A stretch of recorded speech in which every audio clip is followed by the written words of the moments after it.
2007 सालमा आएको परिवर्तन पश्चात केही वर्षको संक्रमण पछाडि जब 2015 सालमा निर्वाचन भयो, त्यो निर्वाचन पछाडि जतिखेर पहिलो जननिर्वाचित सरकार बन्यो, त्यो सरकारले आफ्नो कार्यकाल पूरा गर्न पाएको भए, दरबारले अनावश्यक महत्त्वाकांक्षा नराखेको भए आज सायद नेपालमा संवैधानिक राजतन्त्र पनि रहन्थ्यो होला।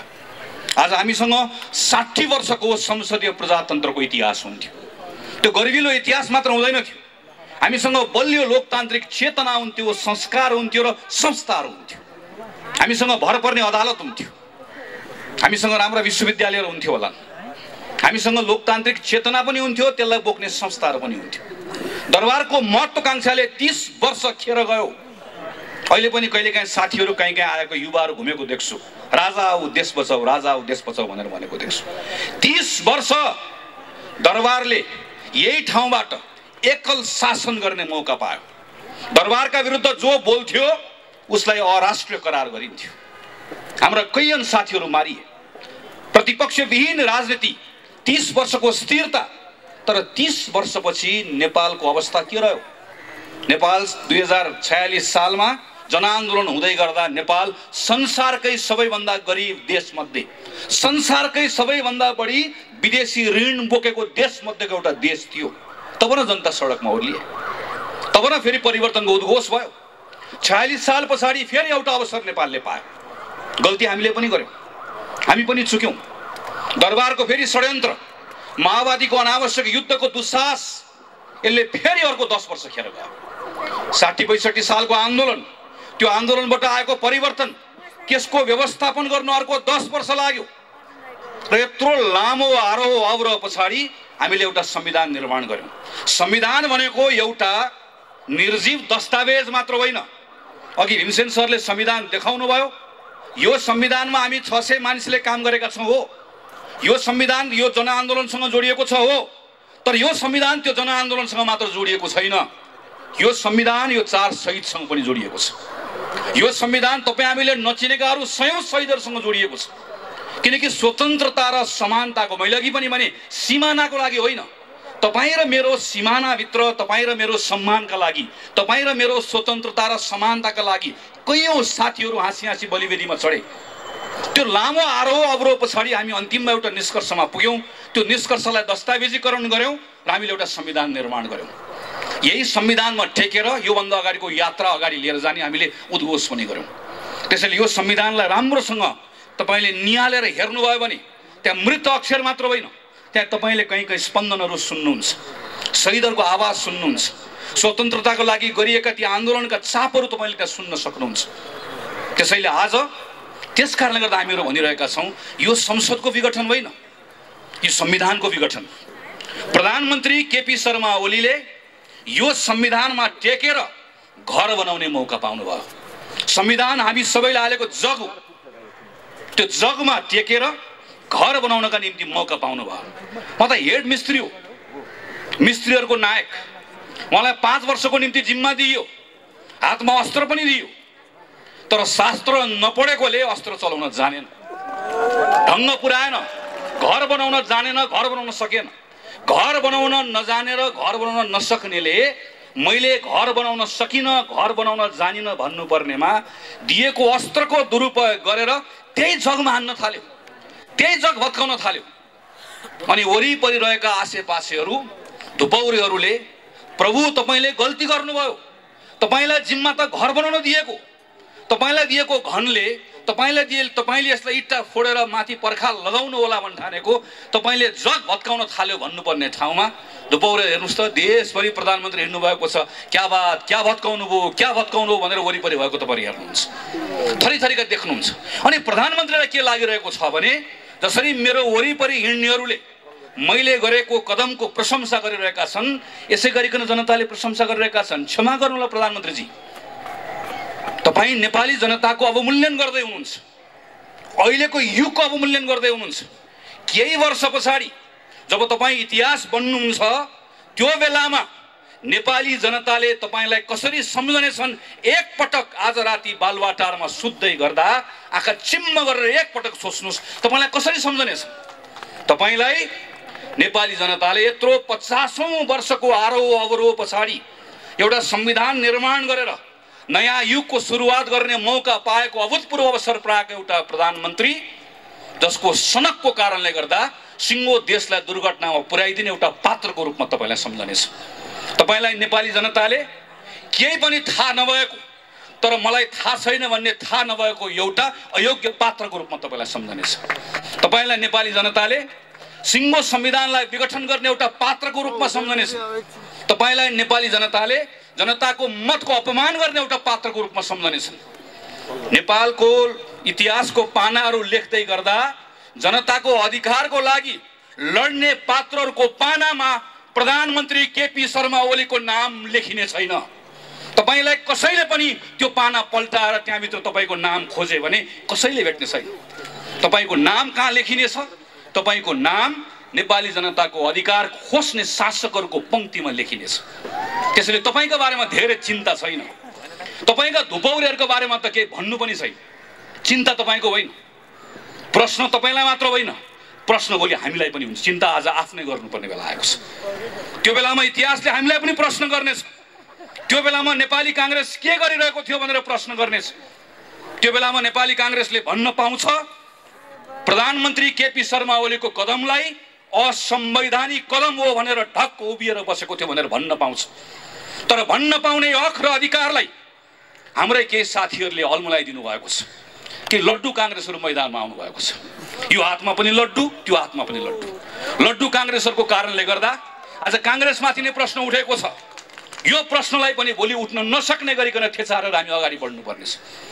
यो नेपाली कांग्रेस पार्टी हो जसको नेता बीपी कोइरालाले मोहन शमशेरको अगाडि उभिएर भन्नुभयो, जतिखेर मोहन शमशेरले भने तिमी बाहुनको छोरा भएर गद्दीमाथि आँखा लगाउने, बीपी कोइरालाले उभिएर भन्नुभयो महाराज पूर्वमा लेखेर शासन गर्ने दिन गए। त्यो पार्टीको कार्यकर्ता हो हामी।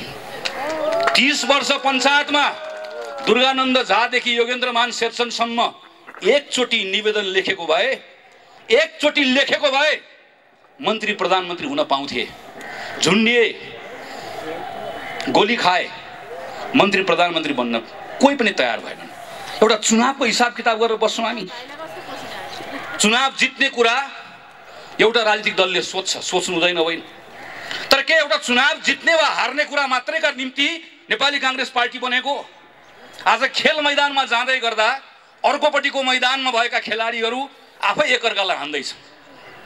आफै एकअर्कालाई हान्दै गर्दा कोही लडेका छन्, ढलेका छन्। गोल हान्न सजिलो हुन्छ भन्ने तपाईलाई पनि लागेको छ, मलाई पनि लागेको छ।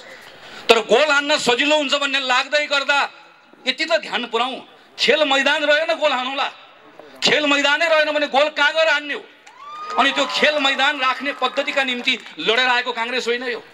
त्यसैले आजको दिन नेपाली कांग्रेसको प्रत्येक साथीले आफैलाई प्रश्न गर्नुपर्छ यदि कोही अलमलमा छ भने तपाईँ निर्वाचनको पक्षमा कि संसद पुनर्स्थापनाको पक्षमा? गलत प्रश्न। तपाईँ संविधानको पक्षमा हो कि होइन? प्रश्न यो। तपाईँ संविधानको पक्षमा हो भने तपाईँ जनताको पक्षमा हो कि होइन? तपाईँ न्यायको पक्षमा हो कि होइन? तपाईँ आज न्यायको पक्षमा हो कि अन्यायको पक्षमा हो? तपाईँ आज संविधान र जनताको पक्षमा हो कि यो संविधानलाई विघटन गर्ने तत्त्वहरूको पक्षमा हो? प्रश्न यो। यो प्रश्नमा नेपाली कांग्रेस पार्टीले स्पष्ट निर्णय गरेर आफूलाई उभ्याएको छ। यो निर्णयलाई आजको दिनमा कतिपय ठाउँमा साथीहरू अल्मलिनु भएको छ, कतिपय अभिव्यक्तिहरूले अल्मलिनु भएको छ। म तमाम साथीहरूलाई आग्रह गर्छु, पार्टीको जुनसुकै तहको नेता होस्, पार्टीको निर्णयले बाँधिएको छ र पार्टीको निर्णय यही हो। पुष 5 गते प्रधानमन्त्री केपी शर्मा ओलीले गर्नुभएको काम असंवैधानिक हो। असंवैधानिक केपी ओलीको कदम मुर्दाबाद पार्टीको नारा यही हो। यो भन्दा दायाँ बायाँ न नेपाली कांग्रेसको निर्णय छ न कसैले निर्णय गराउन पाउँछ। प्रश्न कांग्रेसलाई मात्र होइन, प्रश्न अदालतलाई पनि आउँछ। के साथीहरू के भन्नुहुन्छ भने अदालतको बारेमा बोल्नु हुँदैन। म फेरि भन्छु, बीपी कोइरालाको पार्टीको कार्यकर्ता हो हामीहरू र यही बीपी कोइराला हो जसले सर्वोच्च अदालततर्फ हेरेर भन्नुभयो यो अदालत हो श्रीमान, न्यायको 4 किल्लाभित्र न्यायको हत्या नहोस्, दायाँ नहेर्नुहोस्, बायाँ नहेर्नुहोस्, वर नहेर्नुहोस्, पर नहेर्नुहोस्, न्याय गर्नुहोस्, विवेक पुर्याउनुहोस्। अदालततर्फ हेरेर पञ्चायतको बेलामा फाँसी मुद्दा लागेको बेलामा बोलेका बिपीका कार्यकर्ताहरू आज रामशाह पद देखेर पर भागेर अदालतको बारेमा बोल्दैनौ भनेर भन्छ भने ती कायरहरू मात्र हुन सक्दछ। अदालतको बारेमा काङ्ग्रेसले बोल्दैन भन्ने भ्रम नराखौँ। अदालतमा भइरहेको विषयको बारेमा काङ्ग्रेस त बोलिसक्यो र काङ्ग्रेस बोलेर भनिसक्यो पुस 5 गतेको कदम असंवैधानिक हो। अब अदालतले योभन्दा दायाँ बायाँ फैसला गर्दैन भन्ने हाम्रो विश्वास। अदालतले गर्न सक्दैन, अदालतले गर्नु हुँदैन भन्ने हाम्रो मान्यता हो। अदालत प्रतिको प्रचुर विश्वास हो र विश्वासको आधार छ। अघि साथीहरूले चर्चा गरिसक्नु भयो। यही संविधान सभामा हामीहरू काम गर्दै गर्दा आदरणीय नेता कृष्णप्रसाद सिटौलाको नेतृत्वमा मस्यौदा समितिभित्र काम गर्दै गर्दा त्यही संविधान सभाबाट लेखिने संविधानमा भएको नेपालका कम्युनिस्ट पार्टीका साथीहरूको प्रस्ताव थियो अदालतलाई संसद मातहत राख्नुपर्छ। प्रस्ताव थियो एउटा संसदीय समितिले अदालतलाई हेर्नुपर्छ। हामीले भने हुँदैन। अदालतको स्वतन्त्रताको पक्षमा हामी उभियौँ। यही संसदले अदालतको सम्मान राख्यो। अब हामी चाहन्छौँ अदालतले संसदको सम्मान राखोस्। श्रीमानहरूलाई हामीहरू भन्न चाहन्छौँ तपाईहरु संविधान पल्टाएर हेरिराख्नु भएको छ, हेर्ने त्यही नै हो। संविधानको अक्षरहरू पढिराख्नु भएको छ, धाराहरू पढिराख्नु भएको छ, पढ्ने त्यही नै हो।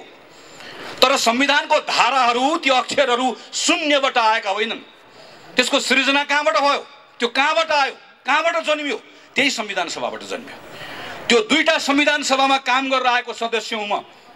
पहिलो संविधान सभाको एउटा छलफल तिथि मिथि याद छ। म सुभाष नेमाङको कोठाभित्र भएका छलफलहरू अहिले पनि सम्झिरहेको छु। पहिलो संविधान सभाबाट संविधान बनेको भए आज नेपालमा संसदीय व्यवस्था रहने संविधानै बन्दैन थियो। त्यो यात्रा पार गरेर हामीहरू दोस्रो संविधान सभामा आयौँ। एकातिर हामीलाई प्रत्यक्ष निर्वाचित कार्यकारी जस्तो भइदियोस् भन्ने चाहना, अर्कोतिर स्थिरता भइदियोस् भन्ने चाहना, तर अर्कोतिर संसदीय व्यवस्था पनि रहिदियोस्, नत्र भए नेपालको विविधताको प्रतिनिधित्व हुन सक्दैन भन्ने यथार्थको बोध। त्यसका बीचमा हामीले एउटा निर्णय गर्यौँ। हामी संसदीय व्यवस्था राख्छौँ, तर यस्तो संसदीय व्यवस्था राख्छौँ जसमा हुने व्यवस्था न भूत हो न भविष्य। संसारको कुनै पनि देशको संविधानमा नभएको व्यवस्था तपाईँ हाम्रो संविधानमा हामीले राखेका छौँ। एउटा संविधान कसैले मलाई बताइदियोस् जसमा संसदीय व्यवस्थामा संसदबाट निर्वाचित भएको प्रधानमन्त्रीलाई 2 वर्ष अविश्वासको प्रस्ताव राख्न नपाउने कुनै एउटा संविधान छ? 2 वर्ष अविश्वासको प्रस्तावको बारेमा जब प्रधानमन्त्री निर्धक्क भएर बस्नुभयो त्यो बेलामा नेपालको संविधान सिरानी राख्ने, अनि आज जब यो संविधानले तपाईँलाई विघटन गर्न दिएन अनि त्यो बेलामा भारतको संविधानले यसो भन्छ, बेलायतको संविधानले यसो भन्छ, त्यसो भए भारत जानुस्, त्यसो भए बेलायत जानुस्। यो नेपाल हो श्रीमान, यो नेपालको संविधान लाग्छ र नेपालको संविधानमा बहुमत प्राप्त प्रधानमन्त्रीले संसद विघटन गर्न पाउने कुरा लेखिएको छैन। अदालतमा कहिलेकाहीँ चिन्ता व्यक्त गरेको सुनिन्छ। बहुमत प्राप्त प्रधानमन्त्रीले सरकार चलाउन मन नलाग्यो भने के गर्ने? हामीले श्रीमानलाई भनेका छौँ त्यसो भए बहुमत प्राप्त प्रधानमन्त्री खुरुक्क घर जाने, घर बस्न मन नलागे वन जाने। त्योभन्दा बाहेक यो संविधानले बाटो देखाउँदैन। यो संविधानको धारा 76 मा छलफल भइरहेको छ। धारा 76 लेख्ने संविधानको मस्यौदा समितिको संयोजक यही हुनुहुन्छ, म त्यसको सदस्य। सम्माननीय अदालतका श्रीमानहरूलाई हामी भन्न चाहन्छौँ हामी जनताका प्रतिनिधि हौँ। नजानेर नबुझेर धारा 1, 2, 3, 4, 5, 6, 7 लेखेको होइन। बहुमत प्राप्त प्रधानमन्त्रीले संसद भङ्ग गर्न पाउँछ भनेको भए, गर्न पाउँछ भन्ने लेख्नुपर्छ भनेको भए लेख्न नआउने हो, पढ्न नआउने हो। सरासर 2047 सालको संविधानको धारा 53 जस्तो बहुमत प्राप्त प्रधानमन्त्रीले संसद भङ्ग गर्न पाउने छ भनेर लेखिहाल्थ्यो। बहुमत प्राप्त प्रधानमन्त्रीले गर्न पाउँदैन भनेरै त्यस कारणले गर्दा गर्न नपाइने व्यवस्था गरेको। यति कुरा प्रष्टसँग लेख्दै गर्दाखेरि पनि संविधानको व्याख्या गर्दै गर्दा तलमाथि हुन्छ भने प्रश्न उठ्छ श्रीमान, प्रश्न उठ्छ, जवाफ दिनुपर्ने हुन्छ। किनकि अदालतले पनि लेखेको कुरा व्याख्या गर्ने हो, काल्पनिक कुरा अदालतले पनि थप्न पाउँदैन। यो संविधानमा थपघट गर्न पाउने अधिकार अदालतले पनि छैन। लेखेको कुराको व्याख्या गर्ने मात्रै हो। यति मात्र होइन, तपाईँ प्रत्येक नेपाली नागरिकले यो कुरा मनन गर्नुपर्छ। प्रधानमन्त्री केपी शर्मा ओलीको विघटनको यो प्रस्ताव सदर हुने हो भने योभन्दा ठुलो लोकतन्त्रमा जनताको निर्वाचनको अर्को अपमान हुन सक्दैन। हाम्रो संविधानमा त लेखिएको छैन। कहिलेकाहीँ के कुरा गरिन्छ भने संसारको विभिन्न संविधानमा भएको व्यवस्थाको कुरा गरिन्छ, संसदीय व्यवस्थाको कुरा गरिन्छ।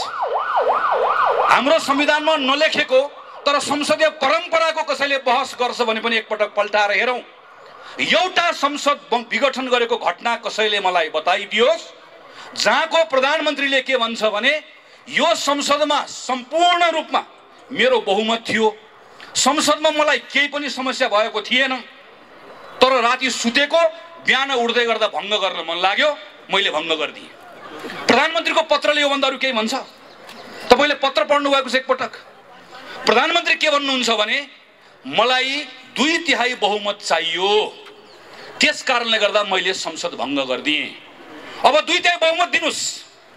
त्यसपछि प्रधानमन्त्री के भन्नुहुन्छ भने 2/3ले पुगेन, सम्पूर्ण चाहियो भन्नुहुन्छ। त्यो भन्न पाइने हो नि त। एउटा व्यवस्था कसैले देखाइदियोस्, एउटा अभ्यास देखाइदियोस् जहाँ संसदमा समस्या नभइकन संसद विघटन भएको होस्। भएको छैन, कहीँ पनि हुँदैन।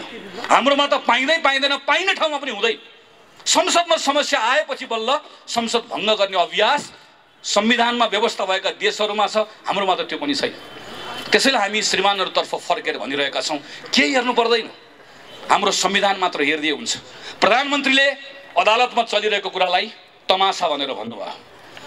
तमासा भन्ने कुरालाई अदालतले कसरी लिन्छ, अदालतले जान्ने कुरा हो। केही पूर्व प्रधान न्यायाधीशहरूले अदालतको अ पनि उच्चारण गर्नु भएन। उहाँहरूले जम्मा एउटा कुरा भन्नुभयो, प्रतिनिधि सभाको विघटन संविधानलाई नेपाल संविधानका हिसाबले पनि राजनीतिक हिसाबले पनि यसले गतिरोध उत्पन्न गरेको छ भनेर भन्नुभयो। भनेको त्यति मात्रै हो। त्यति भनेको आधारमा आज पूर्व प्रधान न्यायाधीशहरूलाई अदालतको अपहेलनाको मुद्दा लागेको छ। अदालतको प्रक्रिया छ, म प्रक्रियाको सम्मान गर्छु र मलाई विश्वास छ अदालतले यसलाई दुधको दुध पानीको पानी गर्छ। तर एउटा कुरा सम्झाउन चाहन्छु, केवल राजद्रोहको मुद्दा लागेको थियो मलाई। यही अगाडिपट्टि नागरिक आन्दोलन भएको थियो। देवेन्द्रराज पाण्डे र कृष्ण पहाडीले नेतृत्व गर्नुभएको नागरिक आन्दोलनमा यहाँ नारा लगाएको बहानामा राजद्रोहको मुद्दा लागेर हिरासतमा थिए। म माथिको मुद्दामाथि बहस चलिरहेको थियो विशेष अदालतमा। विशेष अदालतमा बहस चल्दै गर्दा थुप्रै युवा साथीहरू अदालतमा आउनुभयो, अदालतको परिसरमा छिर्नुभयो, तलबाट नारा लाग्न थाल्यो, ज्ञाने चोर देश छोड। र त्यही बेलामा मेरो पक्षमा बहस गर्दै गरेका वकिलहरूले भन्नुभयो, श्रीमान एकछिन अदालतमा मौनता चाहन्छु, श्रीमान एकछिन कोही नबोलिदिनुहोस्। कोही बोलेनन्। भित्र युवाहरू भित्रै पसे, नारा लगाउँदै गए, अझ स्वर ठुल्ठुलो हुँदै गयो। अनि मेरो पक्षको वकिलहरूले भन्नुभयो, श्रीमान मेरो पक्षलाई आज जुन आरोप लागेको छ त्यो आरोपको आधारमा तपाईँले आज यसलाई राजद्रोही भन्ने हो भने ती राजद्रोहीहरू त अदालतमा आइसके, यी सबलाई राजद्रोही तपाईँले भन्नुपर्छ। अब कतिलाई राजद्रोही भन्नुहुन्छ भनेर भनेको म सम्झन्छु। आज संविधानमा नलेखिएको संसद विघटन गरेको कुरा गलत हो भनेर कसैले भन्दै गर्दा, नेपालको प्रधानमन्त्रीले विधिको शासनमा विश्वास गर्नुहुन्न, सेटिङको शासनमा विश्वास गर्नुहुन्छ भनेर कसैले भन्दै गर्दा अदालतको अपहेलनाको मुद्दा लाग्छ भने अपहेलनाको मुद्दा हामी सबलाई लगाइयो श्रीमान। हामी सबैले त्यो मुद्दा खेप्न तयार छौँ। न्यायको पक्षमा बोल्दै गर्दा अदालतको अपमान हुँदैन। हामी अदालतको मान बढाउन चाहन्छौँ, अदालतको शान बढाउन चाहन्छौँ। सर्वोच्च अदालत भन्ने नाम संविधानले दिएको, तर सर्वोच्च अदालतप्रतिको सर्वोच्च विश्वास अदालतले आर्जन गर्नुपर्छ, न्यायबाट आर्जन गर्नुपर्छ, फैसलाबाट आर्जन गर्नुपर्छ, न्याय गरेको देखिनुपर्छ। त्यसका निम्ति हामीहरू बोलिरहेका छौँ। कतिपय साथीहरू भन्नुहुन्छ आज हामी नेपाल कम्युनिस्ट पार्टी दुईटा हुँदै गर्दा कुनै एउटाको पक्षमा नबोलौँ, कुनै अर्कोको पक्षमा नबोलौँ। मलाई यसमा अल्मलिनु पर्ने कारण केही पनि छ भन्ने लाग्दैन। कम्युनिस्ट पार्टीका साथीहरू दुईतिर अहिले फर्केर बस्नु भएको छ। एउटाले एउटाको वस्त्र उतार्नुहुन्छ ल भन्नुहुन्छ, ल आज मैले उतारिदिएँ। अर्कोले भन्नुहुन्छ उसले एउटा उतार्यो मैले दुईटा उतारिदिएँ। उतार्दा उतार्दै केही दिनपछि दुवै थरीहरू सर्वाङ्ग नाङ्गिसके पछाडि तपाईँ हामीले कोहीले पनि उहाँहरूलाई हेर्न सक्दैन। र त्यो बेलामा नेपाली जनता आफैले भन्नेछन् हामीलाई को सक्कली को नक्कली थाहा छैन, तर हामीलाई सक्कली कम्युनिस्ट पनि चाहिएन, नक्कली कम्युनिस्ट पनि चाहिएन। हामीलाई तातेको कम्युनिस्ट पनि चाहिएन, हामीलाई सेलाएको कम्युनिस्ट पनि चाहिएन। हामीलाई गड्याङ गुडुङ गर्दै आउने उत्तौलो खरे जस्तो कम्युनिस्ट पनि चाहिएन। हामीलाई जमेर गनाएको पोखरी जस्तो गनाएको कम्युनिस्ट पनि चाहिएन। हामीलाई यो पनि चाहिएन, हामीलाई त्यो पनि चाहिएन। नेपाली जनता आफैले भन्ने छन्। हामी यहाँ छौँ भनेर लेखेर बस्नुभएका साथीहरूलाई नेपाली जनता आफैले प्रश्न गरिरहेका छन्। हिजो नेपाली कांग्रेसका साथीहरू संसदमा सडकमा राष्ट्रपति रानी जस्तो हुन खोजिबक्स्यो भनेर भन्दै गर्दा तपाईहरु कहाँ हुनुहुन्थ्यो? हिजो संसदमा उपसभामुख पनि चाहियो, होइन भने संवैधानिक परिषदमा प्रधानमन्त्रीले दादागिरी गर्नुहुन्छ भन्दै गर्दा तपाईहरु कहाँ हुनुहुन्थ्यो? हिजो निर्वाचन आयोगमा स्वतन्त्र मान्छे लिएर जाउँ भन्दै गर्दा तपाईहरु कहाँ हुनुहुन्थ्यो? आज चुनाव चिन्ह मलाई दियो, म यहाँ छु भन्दै गर्दा तपाईहरु कहाँ हुनुहुन्थ्यो भन्ने प्रश्न तपाई हामीले गर्नु पर्दैन। आम जनताले गरिरहेको प्रश्न छ। हामी यसमा अल्मलिनु पनि पर्दैन, किनकि आजको मूल प्रश्न यो होइन। आजको मूल प्रश्न संविधान माथि भएको घात हो। आजको मूल प्रश्न संविधान विघटन गरिएको विषय हो। आजको मूल प्रश्न संविधानलाई ट्र्याकमा फर्काउने कुरा हो। आजको मूल प्रश्न व्यवस्था जोगाउने कुरा हो। म खास गरिकन नौजवान साथीहरूलाई म अनुरोध गर्न चाहन्छु। 48 सालमा 9 कक्षामा पढ्थेँ, 46 सालको बेलामा प्रदीपजी हामीहरू एउटै विद्यालयमा भक्क स्कुल पढ्दै थियौँ। ठुलो परिवर्तन भयो। परिवर्तनपछि सब ठिकठाक हुन्छ भन्ने लाग्यो। धेरै कुरा भनेको जस्तो भएन। माओवादी आयो, बन्दुक बोकेर आयो, व्यवस्था बदल्छु भनेर आयो, दरबार आयो, व्यवस्था बदल्छु भनेर आयो। त्यो बेलाका युवाहरूको त्यो क्षणिक आवेगमा, क्षणिक नैराश्यतालाई त्यसको दुरुपयोग गरेर अनेकन शक्तिहरू आयो। तर त्यसले हाम्रो पुस्ता खायो, हाम्रो एउटा जेनेरेसन गयो। यो बेलामा तपाईको रिस पार्टीसँग हुन सक्छ, तपाईको रिस नेतासँग हुन सक्छ। रिस उठ्यो पार्टी फेर्दिनुस्, रिस उठ्यो नेता बदल्नुस्, तर पद्धति बदल्ने कुरामा साथ कसैले पनि नदिनुस्। यो पद्धति बदल्ने भट्काउने कुरा फेरि एकपटक सुरु भयो भने अर्को 20 वर्ष जान्छ। लेखेर राख्नुस्, गनेर राख्नुस्। तपाईलाई मन परेन मूर्ख शासक बदल्दिनुस्, तर मूर्ख शासकको हुकुमले चल्ने पद्धतिले नेपालको हित हुँदो रहेनछ भन्ने कुरा इतिहासले बताएको छ, पटक पटक प्रमाणित भएको छ। त्यसैले यो बेलामा कोही प्रतिको माया राख्नु पर्दैन, कोही प्रतिको दुराग्रह पनि राख्नु पर्दैन। तपाई कांग्रेस हुनै पर्दैन। कांग्रेस हुने, कांग्रेसलाई मत हाल्ने कुरा आउँछ त्यो दिन गर्नु होला। यो पटक तपाई एउटा नेपाली नागरिक भएर सोच्ने हो। तपाईले यो पटक तपाईले नेपालको भविष्यको बारेमा सोच्ने हो।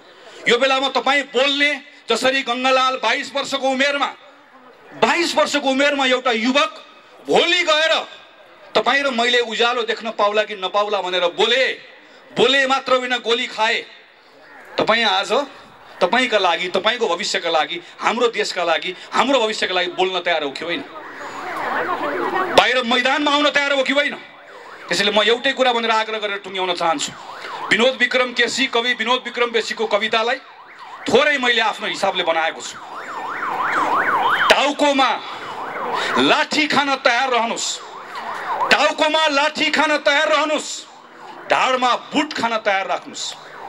टाउकोमा लाठी खान तयार रहनुस्, ढाडमा बुट खान तयार रहनुस्, छातीमा गोली खान तयार रहनुस्, मस्तिष्कलाई जेलको हावा खान तयार राख्नुस्, मनलाई मृत्युलाई मई खानको लागि तयार राख्नुस्, मनलाई मृत्युलाई मई खानको लागि तयार राख्नुस्। नत्र तानाशाहसँग हार खाएर इतिहासको गाली खान तयार रहनुस्। इतिहासको गाली खाने हो वा लड्ने हो आफ्नो हकका लागि, आफ्नो अधिकारका लागि। आज शहीद दिवसमा त्यही भएर मैदानमा आएको। संकल्प गर्ने हो कि होइन? बोल्ने हो कि होइन? लड्ने हो कि होइन? डट्ने हो कि होइन? त्यही साहसका साथ, संकल्पका साथ देशभरिका साथीहरू उठ्नुहुन्छ भन्ने विश्वास गर्दै मेरो कुरा टुङ्ग्याउँछु। धन्यवाद, नमस्कार, जय नेपाल।